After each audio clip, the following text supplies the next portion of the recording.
Com valoraries el partit? Perquè la primera mitja hora de joc semblava que el Sant Andreu ha tingut les seves oportunitats, no les ha sabut aprofitar.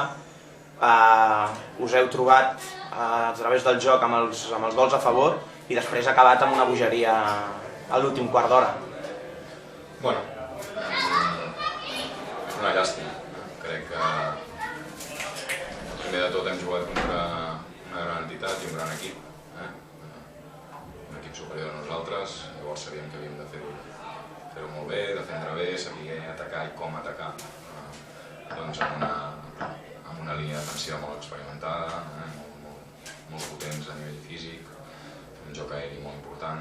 Llavors doncs, hem intentat generar aquestes segones línies, crec que ho hem trobat en les ocasions que hem generat, doncs, crec que han sigut col·lectives, els gols han sigut col·lectius i llavors doncs, estàvem bé, sabíem que patiríem a la segona part, a nivell aeri sobretot, doncs, però fins l'error o fins al primer gol, que crec que ha sigut un error clamorós dels nostres centrals, en prendre una decisió de sortir una jugada lateral, un centre lateral a l'àrea, mai a la vida pots sortir menys estant en marques, i en jugadors de gran nivell.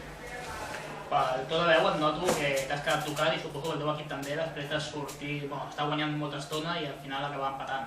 Com ho esteu? Bueno, més que tocats, el gol és al minut 93, és lògic que l'esforç faci que després, encara que sigui un empat i sigui un punt positiu, veient una miqueta el partit, o més que el partit, el resultat, fa ràbia que no hagin pogut saber aguantar aquestes 2 o 3 jugades a nivell aeri sobretot, que ja sabíem que som inferiors a ells, doncs no hagi pogut aguantar aquesta situació de mantenir el resultat. Podríem dir que el Narcís Sala i l'ofici de la plantilla del Sant Andreu ha condicionat l'últim quart d'hora de partit? Bueno, jo l'ofici no crec que hagi condicionat el partit. El que ha condicionat és que el Sant Andreu ha apretat molt, ha fet una bona segona part, ha jugat molt directe contra un equip, torno a repetir, físicament inferior en joc aeri. Nosaltres ens hem fixat en 2 jugadors importants a dalt i les segones jugades, fins que no hem corregit en Burgos fixant una miqueta la situació dels puntes, doncs no ens hem sentit còmodes. Tot i això, torno a insistir, no li trec cap mèrit al Sant Andreu, crec que ha fet una bona segona part i si s'ha empatat és perquè el resultat és just, com si haguéssim perdut també diria que fos just.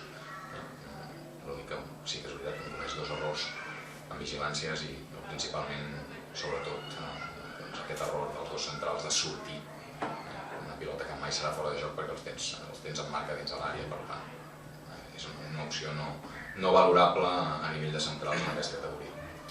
Si et diuen abans de començar el partit i sense que et diguin que ara vas guanyant 1-2 al minut 93, el Sant Andreu tindrà 15 ocasions de gol, però tu empataràs a 2, signes?